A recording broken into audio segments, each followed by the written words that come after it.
bạn đến với chương trình Bạn Muốn Hẹn Hò với sự đồng hành của nhãn hàng Xoan Bách Phục, giảm dị ứng bớt viêm xoang.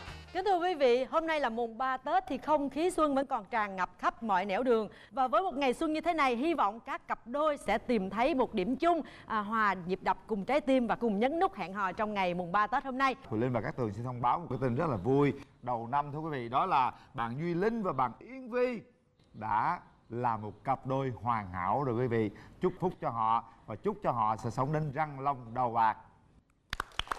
Có nghĩa là đám cưới đó Đám em. cưới rồi, đám cưới rồi. Thư mời đám cưới chuẩn bị tiền không kịp luôn đó quý vị. Và bây giờ chúng ta sẽ đến với cặp đôi đầu tiên, Hạ Màn. Mấy lần bị bỏ rồi, tội nghiệp dữ không? Gặp trai là không có thích, sợ cái đẹp nó lại là kết quả của mấy mối tình không thành đó chị.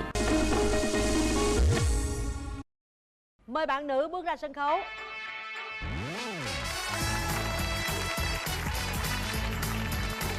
Mời bạn nam.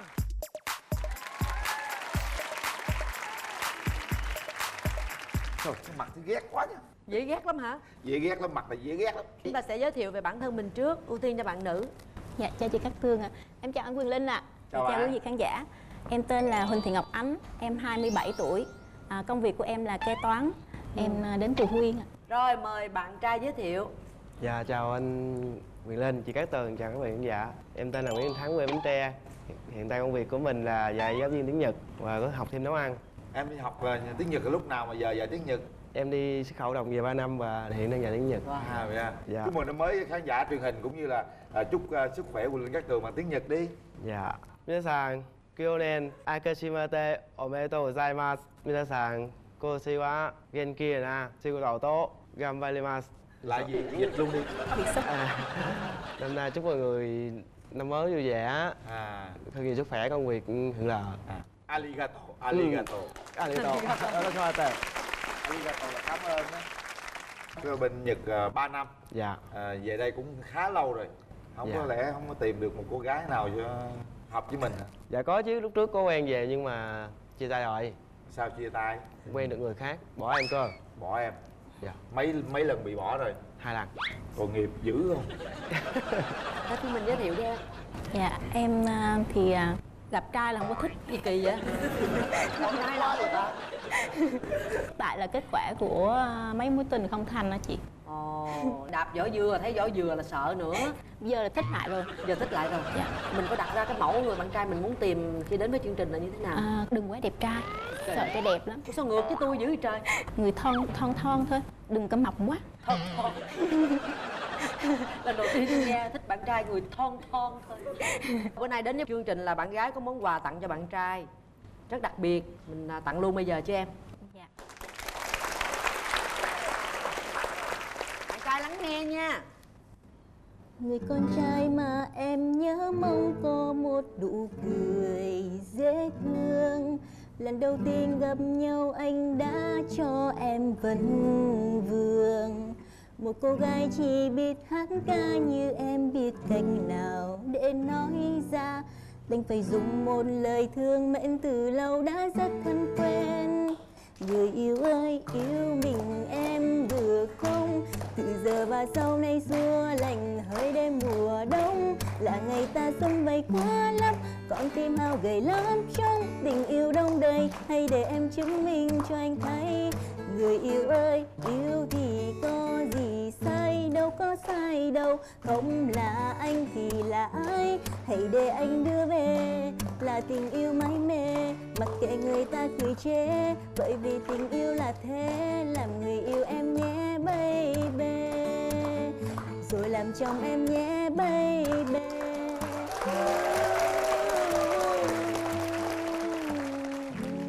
Dễ thương quá. Hay Bạn trai cảm nhận như thế nào? Dạ, bạn nữ rất hay. Bạn nam có đặt ra tiêu chí tìm một người bạn gái như thế nào không nào? Bạn cầu giống vậy không? Không xăm hình nè, không hút thuốc nè. Đi nước ngoài mà sao mà không có thoáng hết trơn. Người ta hút cái thuốc chút xíu cho nó sang sang, hay là ta xăm mình ở đâu đó. Lỡ như hung hôi sao? Sao? Không thôi sao? Cũng được, cũng có lý. Mắt mũi miệng chiều cao cân nặng gì không? Đừng có ú quá được rồi. Ủa sao ghét ú hả? Dạ không, tại xưa em có nóng lạnh á. bên tận mưa nắng sợ về nắng chạy mở tội nghiệp. Trời ơi, Trời đất ơi. xa dễ sợ luôn.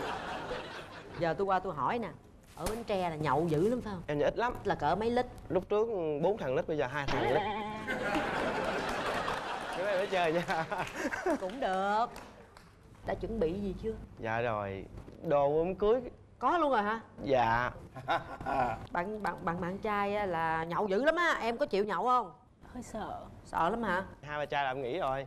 Vậy Đâu có hả? nhiều. Không, tướng này dễ thương, không đến mức gọi là bạo lực gia đình đâu. Rất là dễ thương. Chàng trai bên đây dân miền Tây mà rất là gọi là phóng khoáng đó, nhiệt tình ha. Mặt gì cũng đẹp trai, thấy cũng xứng đôi đấy ha. Bữa nay Bây giờ mình- mình hỏi ý kiến người thân đi. Dạ có 2 đồng nghiệp của em. Đồng nghiệp Carucito Gì? ấy gì quên rồi. Ajinomoto. Ajinomoto. Gì? Em nói chơi. Dài hả? Rồi, chào các bạn. Xin chào quý vị khán giả và anh Quyền Linh và chị Cát Tường.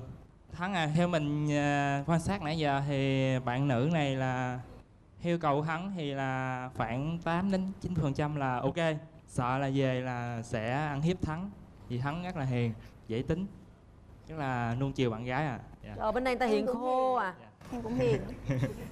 Rồi, Bạn gái mình có đi với ai không? Em đi với cậu với bạn. Cậu với bạn, đâu là cậu? có cậu rồi khỏe Cậu rồi. ruột hả em? Dạ. Dạ chào hai, cậu. bạn và dẫn chương trình cũng như khán giả có mặt trong căn phòng hôm nay. Theo cậu thấy bên này thì ok, cũng đẹp trai đó. Thì cái gì bé Ánh cho người ta một cơ hội đi. Hắn mà nói gì với cậu? Chào cậu đi bạn Cảm ơn trai. cậu. Gì nói gì cảm ơn không vậy? Nói cậu hứa gì đó, mai mốt rồi nếu mà con Dạ. hứa gì đó. Mốt cháu cậu là đồng ý quen con thì mốt cậu đi đâu thì con sẽ nấu đồ ăn cho cậu ăn nha. Trời ơi. Cái hay cái là cậu ăn gì con nấu cậu ăn á. Bây giờ kéo màn lên cho hai trẻ gặp mặt rồi ha. Rồi, bắt đầu. Tặng cho em. Dạ, cảm ơn. Chuẩn bị.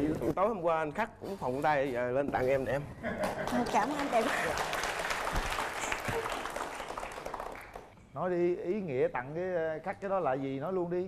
Tại lãnh em khắc tặng luôn cho làm kỷ niệm. Đâu đi ăn được đâu anh. Bắt thôi hả? Thôi ngồi đi đứng Nói hoài. tâm sự chuyện tình yêu đi. Thì em thấy anh cũng rất là dễ thương, thấy dễ gần. Còn anh cảm nhận về em như thế nào? Thấy em xinh gái, nói chuyện cũng vui vẻ.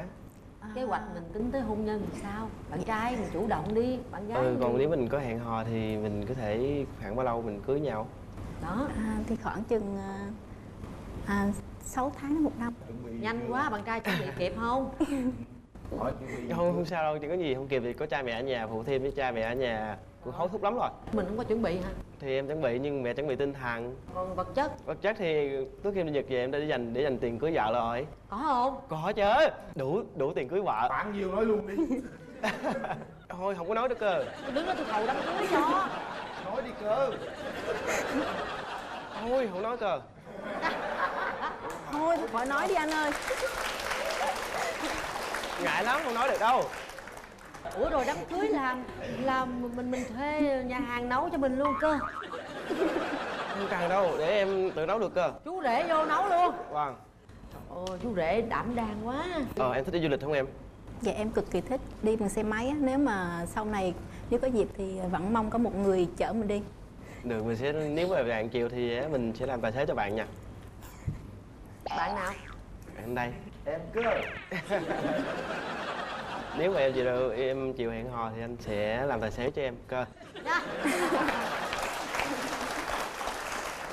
Quyết định gì đi cơ. Tiền bạc ai giữ cơ. Cái đó là của nữ giữ cơ. Anh có bao giờ tưởng tượng về một cái gia đình của mình? Nói chung là anh cũng giống gia đình của nhà anh thì khoảng chừng 3 người rồi nha. 3 người là 3 đứa con. Dữ vậy. Nếu mà một người thích quá, còn 2 người thấy không có anh chị hay nhiều, 3 người vừa. Nhưng nuôi nổi không cơ? Thì bỏ bên ngoại người, bên nội người, còn một đứa thì anh với em giữ. Tính gọn. Thôi mình tỏ tình với nhau đi. Đó giờ anh cũng về được 2 người rồi, nhưng mà người ta bỏ anh rồi. Bây giờ anh lớn suy nghĩ là nếu bây giờ muốn quen thì quen thì quen chín chắn quen, chứ không quen dụ giống như trẻ con rồi quen vài 3 tháng vài 3 bữa rồi chia tay rồi. Anh không thích, cái đó là tâm nguyện của anh. em cũng không có muốn tìm hiểu thêm và nhiều người nữa, một người trong đời nữa thôi là đủ rồi. Cảm ơn em.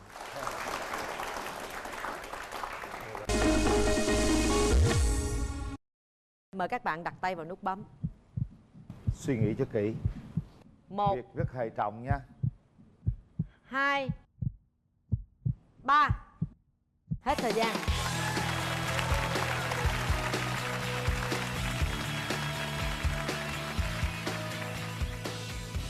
Cặp này xinh ghê nha.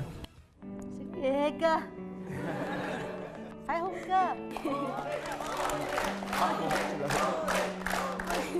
Quy định chương trình rồi bạn. Không bấm nút là không có hung, mà bấm nút là hung. Đúng chưa? Cúi đầu xin cậu nữa đó chưa? Giờ nói anh yêu em bằng tiếng Nhật đi. ICT rồi. Chúc mừng các bạn. Đây là chiếc vé xem phim của hệ thống Cinebox 212 để chiến thắng. Đây là một chiếc thẻ thanh toán quốc tế DCB đến từ Nhật Bản. Trị giá 1 triệu đồng, các bạn vừa xem phim vừa mua sắm, đưa cho bạn gái dự. Đây là quà tặng dành cho hai bạn, nước xịt thơm miệng thảo dược Relax. Và đây là bộ wrap và bao gối Lotus nhập khẩu từ Thái Lan. Nắm tay bạn gái đi bạn. Nắm tay thật chặt cơ. Thấy mình cũng hơi chậm chạp á, tấm lâu cuồng chó lắm chị. Bây giờ không có trai đẹp, bây giờ phải quay qua yêu chó thôi chị. Em là thích mèo, có lúc em nuôi 10 con mèo anh. Đó là niềm vui đầu tiên. Còn bây giờ chúng ta sẽ đến với cặp đôi thứ hai để xem có niềm vui như vậy không quý vị nha. Hả màn. Mời bạn nam.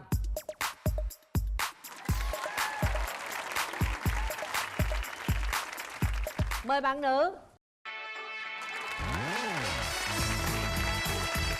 Chúng ta giới thiệu Mời sơ em về rồi. mình. Dạ em xin chào anh Quyền Linh, chị Cát Tường và các bạn khán giả. Em tên là Hoàng Ngọc Phong. Dạ em 25 tuổi, hiện tại em đang làm nhân viên kinh doanh ở công ty phụ tùng xe máy, quê em ở Thanh Hóa. Bạn vào Nam lâu chưa? Dạ em vào 7 năm ạ. 7 năm. Bạn ở quận nào? Em ở quận Tân Phú. Rồi bạn nữ giới thiệu về mình.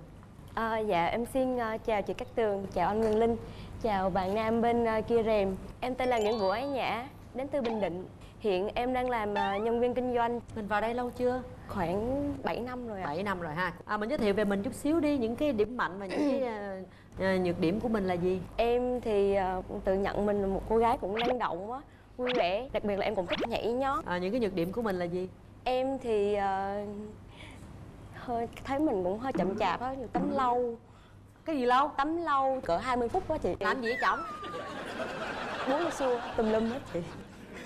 Chị tắm có 3 phút hà. Em thấy Nhảy có cả người mà hỏi tắm lâu hơn tắm em cùng nữa chị, hỏi em cũng chi chưa biết phải là Không, người tại tắm vì lâu em nhất. thắc mắc lắm, anh Linh vô đứng 20 phút là 2 làm phút gì? là nhanh á. Không phải tại vì mình tiếng đồng hồ là chuyện bình thường. nói mình xả nước xong cái mình thoa xà bông xong mình xả nước là ra rồi. Bởi Còn đứng với em- chồng là phải làm cái gì đó.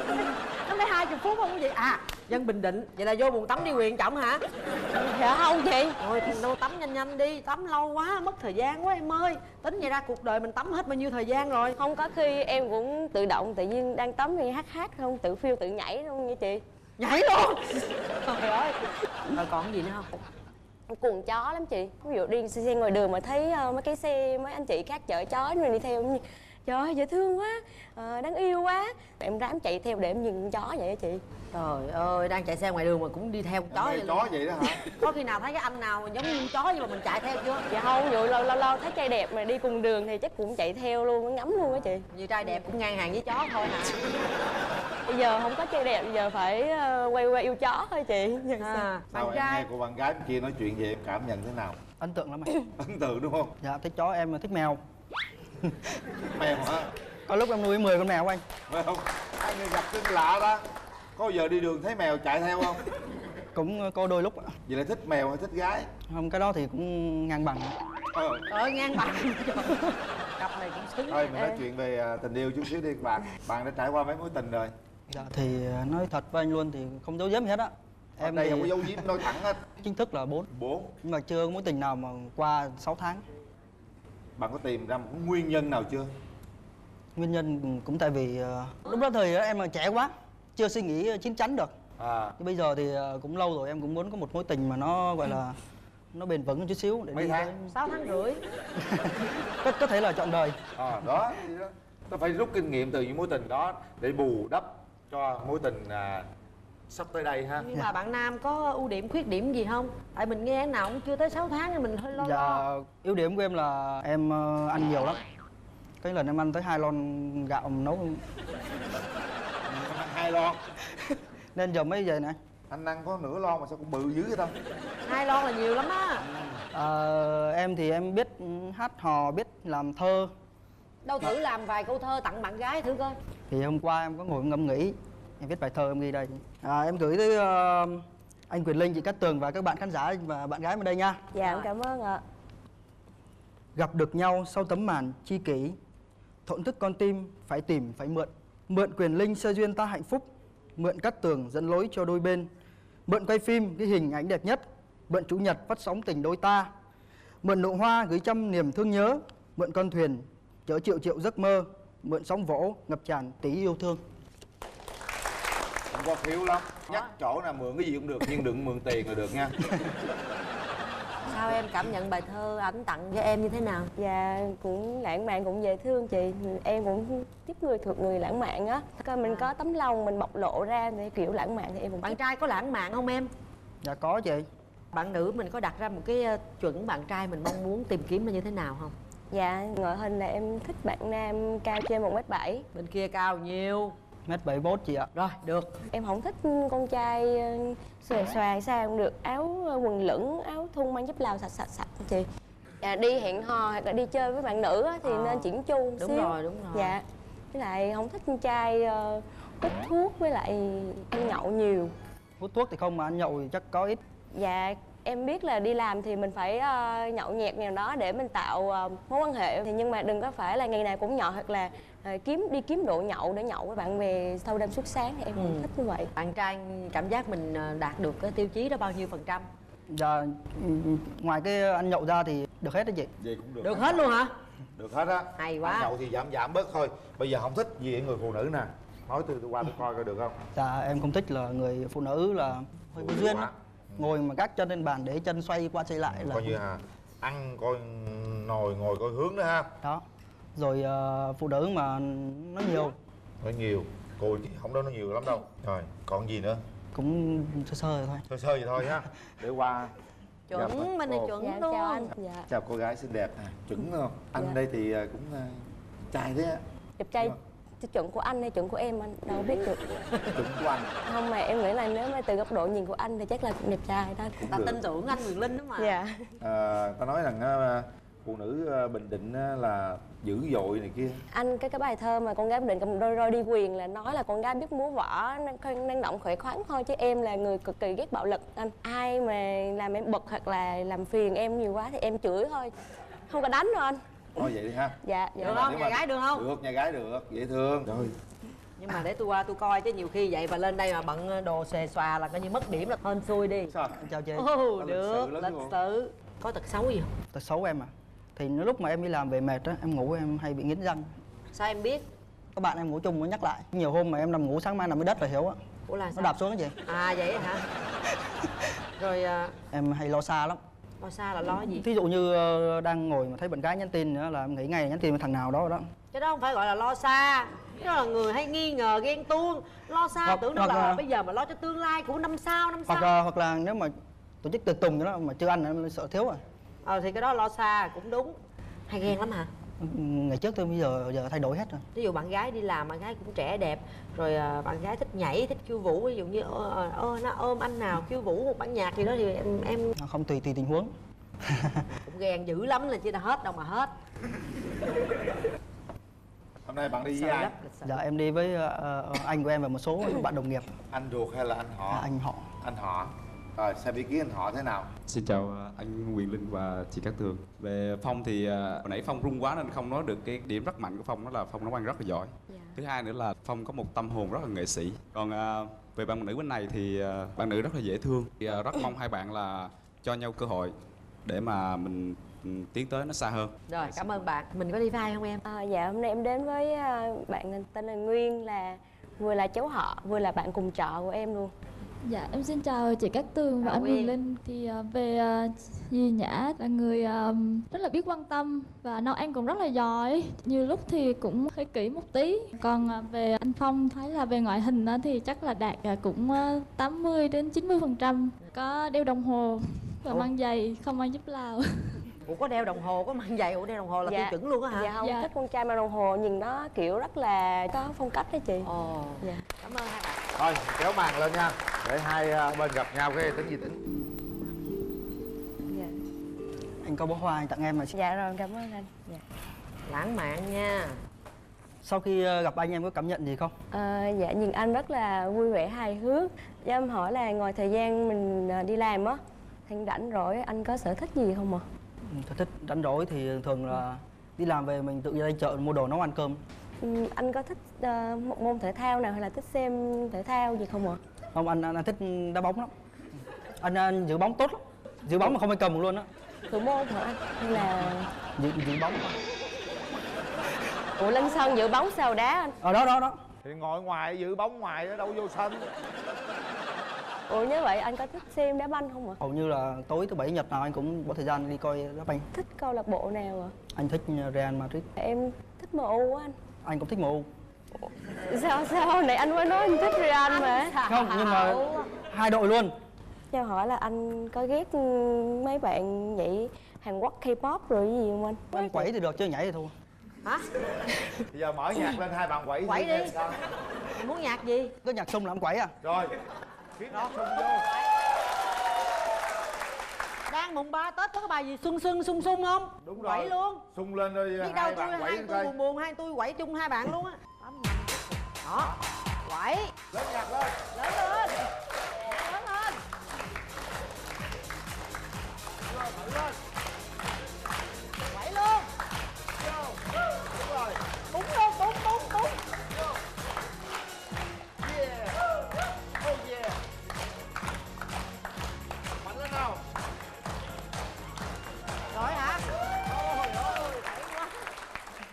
Cũng tạm ổn. Dạ. Anh có thích đi du lịch đi phượt về không ạ? Anh thích đi du lịch nhưng mà cũng đi phượt thì cũng không có mạnh dạn lắm. Tại vì anh sợ tốc độ lắm. Đi xe 50 km/h à. Ủa, anh đi toàn dưới 50 cây thôi anh? Tại vì xe anh đi là cũng tốc độ tối đa 50 à. Thôi giờ mình tính chuyện đám cưới hẹn hò gì đi. Khi về thì chuyện tiền bạc sao anh? Thì rõ ràng ngay từ Không phải ta nhảy là ta quên vụ đó đâu.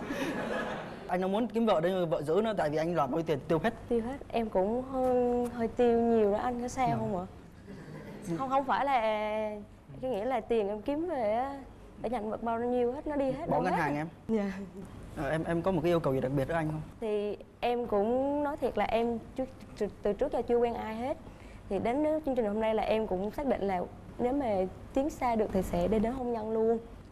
Anh mang tặng em là bó hoa hướng dương, cũng ý nghĩa riêng của nó, tượng trưng cho sự trung thủy của tình yêu. Trước kia anh quen bạn gái thường là cứ quen xong là người ta đi lấy chồng hết à.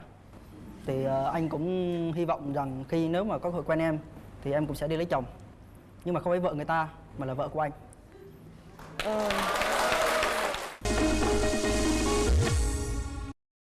Chúng ta có 3 tiếng đếm đi quyết định. Hôn nhân là một chuyện rất là hệ trọng. 1 2 3. Hết thời gian.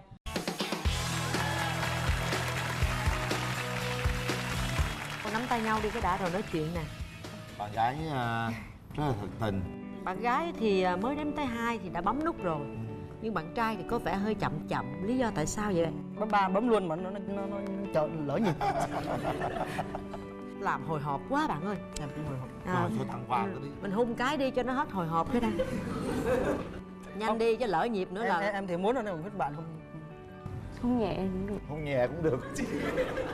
không biết hung nặng là hung sao nữa. Cái đó nhẹ hay nhẹ chị? Nhẹ ha. Dạ đây, quà tặng dành cho hai bạn. Nước xịt thơm miệng thảo dược Relax. Và đây, bộ ra và bao gối cao cấp Lotus nhập khẩu từ Thái Lan. Đây là những chiếc vé xem phim của hệ thống Cinebox 212 Lý Chiến Thắng. Và đây là một thẻ thanh toán quốc tế GCB đến từ Nhật Bản, trị giá 1 triệu đồng. gửi tặng các bạn. Đây, hoa Đi của ôm bạn. cái nặng nặng giùm bạn gái đi. Hoa hướng dương thể hiện sự chung thủy nha. Rồi nắm tay nhau đi hai bạn. Sớm báo tin tốt lành cho chúng tôi nhé. Đi du xuân đi hai bạn. Như vậy là với không khí Tết vẫn còn tràn ngập như thế này thì hai cặp đôi của chúng tôi đã đồng ý hẹn hò với nhau. Còn một nữa xin truyền niềm vui đến cho tất cả quý vị và các bạn nhân dịp năm mới. Chúng tôi không quên chúc quý vị thật nhiều sức khỏe, hạnh phúc, bình yên trong cuộc sống và đặc biệt là phát tài, phát lộc. Quý vị có thể theo dõi lại chương trình trên cổng lovetv.vn.